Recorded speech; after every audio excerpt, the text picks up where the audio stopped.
skills gain means. So I guess I said that. Yes, yeah.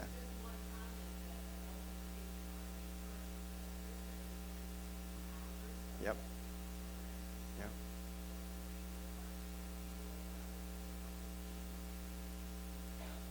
Well, and while adult education does that pre and post test for everyone, it's got to be an additional cost. It's got to be an additional burden on staff, et cetera.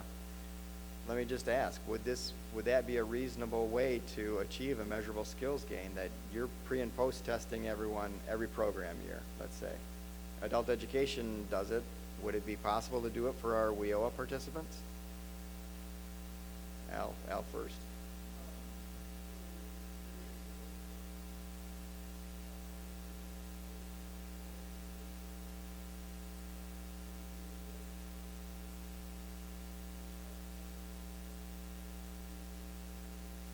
Okay. So the comment was they're already doing work keys on people, at least in your MWA. Maybe it could be done a couple times a year or continually to see if someone achieves a gain.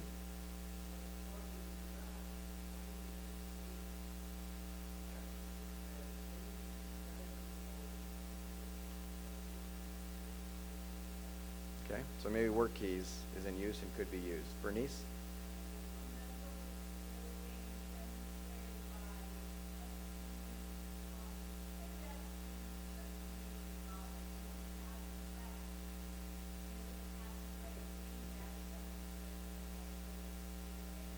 It's a good comment. The comment was if someone's in school or taking a class and they pass that class, shouldn't that count as a measurable skills gain? It might. Again, we don't know what it's going to be defined as, but that's certainly a good comment, you know.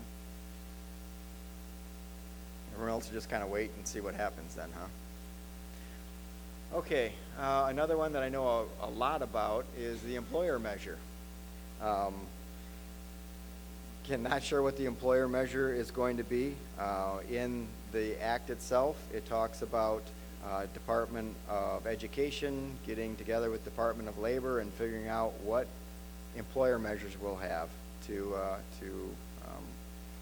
determine whether or not we're doing well with employment, or excuse me, with employers. With some of the comments on the proposed rulemaking, people were suggesting doing an employer satisfaction survey, measuring how many employers we have as repeat customers, or what percentage of employers that exist in the local area are somehow served within the workforce system. So there's a lot of different, I guess, ideas out there, but no specificity to this yet. Even though we're supposed to have at least one employer measure before July 1st, 2016, we don't know what those measures are going to be. The concern, I think, for many of the commenters on the proposed rulemaking was the data collection burden on this. What might be entirely feasible in one local area is impossible in another, based on whatever data system they use or their employer structure, their industry structure, et cetera. So again, this is one that we can't tell you exactly what it's going to mean related to employer measures. Before we go on to youth, any comments or questions? Bill?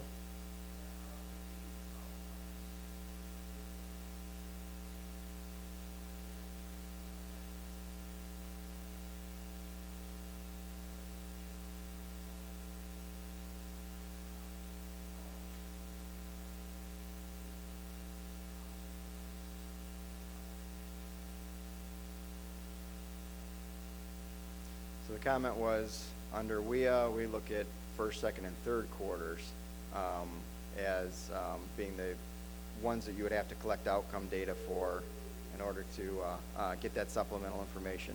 Under WIOA, it's really second and fourth quarters that are most important.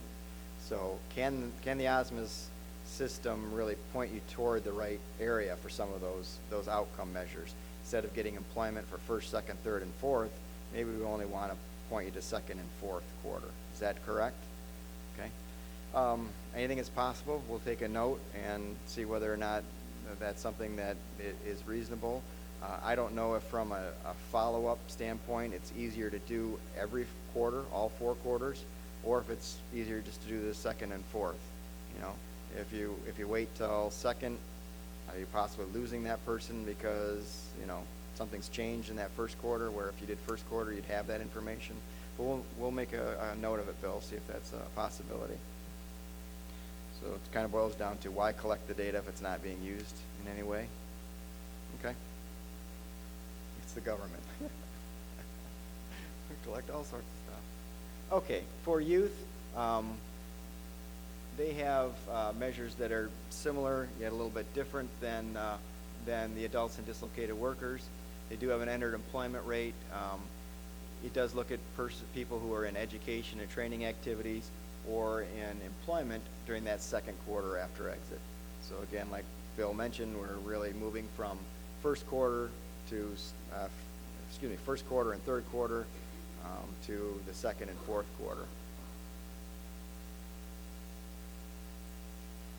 Is related to this, again, even for the legacy WIOA, we've added second and fourth quarters to the outcome screens. I think we mentioned that earlier, so that you can collect second quarter after exit, even for a legacy WIOA person, if you wish to do that. They may fall into a WIOA performance cohort that requires that information. So similarly to entered employment, retained employment also looks at that fourth quarter after exit. Median earnings is pretty much the same. They look at the median earnings of all the participants in that second quarter after exit. Again, Bernice, with no real exclusion of those who are in post-secondary education. You know, at least the way it's written right now, someone who's in college full-time and working 2 hours a week, you know, in the cafeteria would be in this measure.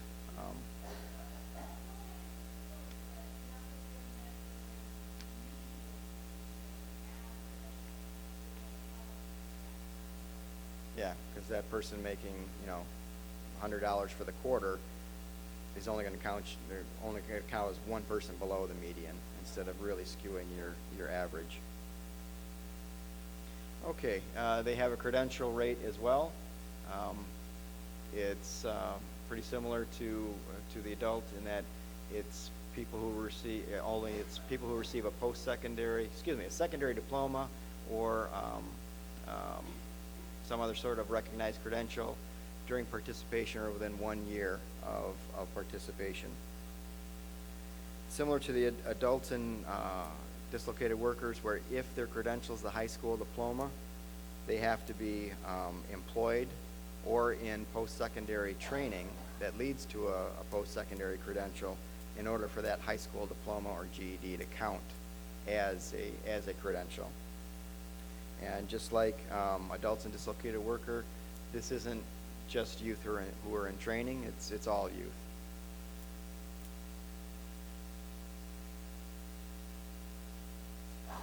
Literacy numeracy is eliminated.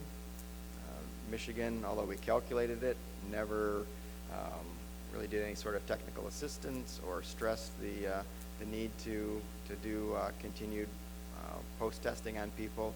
So we always had kind of a low number for our literacy numeracy, but WIOA eliminates that.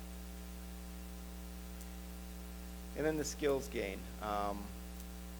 We have the same issue here that we really don't know what skills gain means. It may mean doing the pre-testing and then annual post-testing for a youth to see whether or not they're increasing their educational functioning level.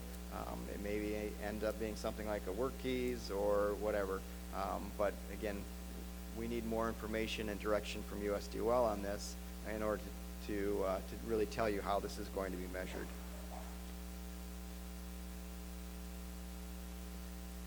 Even youth has an employer measure.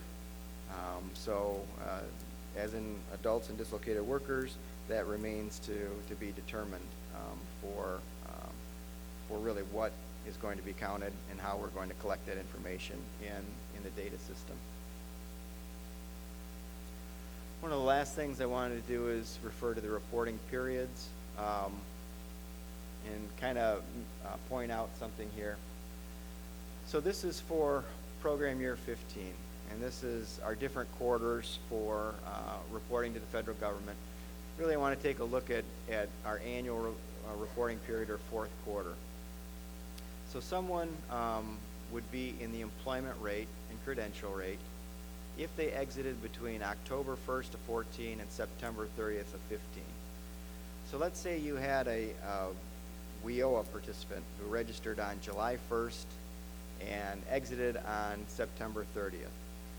Even though that person is what we were talking about today as a pure WIOA in our data system, they're going to be subject to a WIA performance measure because their exit date is within that PY15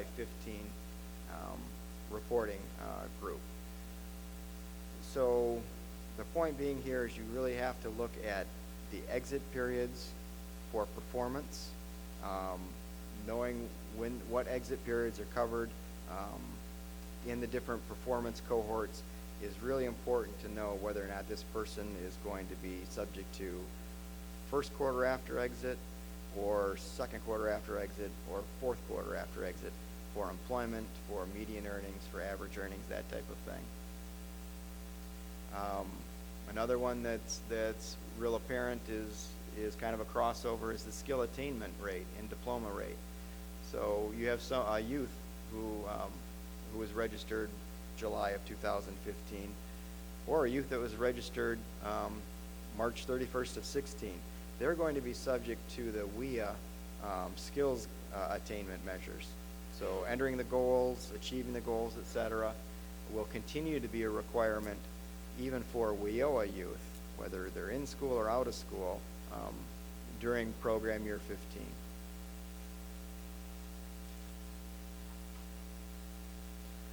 The last slide is our guess at what the reporting time periods will be under WIOA.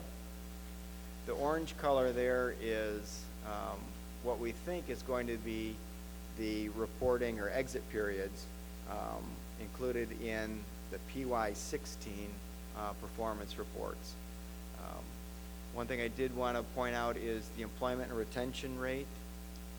Here, since now they're looking back for WIOA 4 quarters after exit, we think that exiters all the way back to January of 2015 will be included in WIOA performance that's reported for PY16. So for people who have exited, both youth and adults really, that have exited anytime after January 1st of 15, you really should be expecting to collect that fourth quarter after exit supplemental employment information or training information, military information, whatever it might be for an adult or dislocated worker, because that person, at least from the way that we think it's going to work, is going to be subject to a WIOA performance measure for PY16. So again, using our terminology of a legacy WIA, that person, exited January 15th of 2015. At least the way we think it's going to work is that person will be subject to the fourth quarter retention measures for employment under the WIOA that we report in 2000 for PY16. Yes, Bill.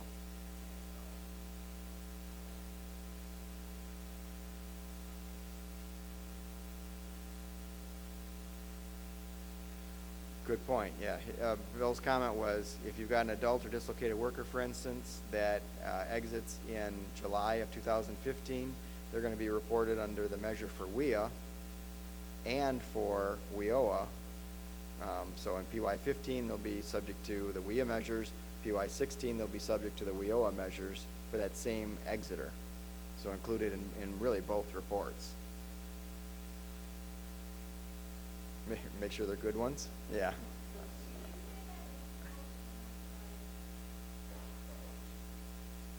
So you have someone who is employed, exits in July, August, September 2015. They're subject to the entered employment rate, which looks at the first quarter after exit, for our PY15 performance. That's the WIOA performance, right? That same person who exits July, August, September for the employment rate, here, Bernice, they're going to be in entered employment for WIOA, which is the second quarter after exit. So in PY15, the WIOA performance definitions will see if they're employed in the first quarter after exit. In PY16, WIOA performance will look to see if they're employed in second quarter after exit. So that same person will be reported in both years in entered employment, once under WIA in first quarter after exit, again under WIOA for that second quarter after exit. So I guess the lesson to take away is make sure they're employed all 4 quarters after exit. Kang, did you have a question?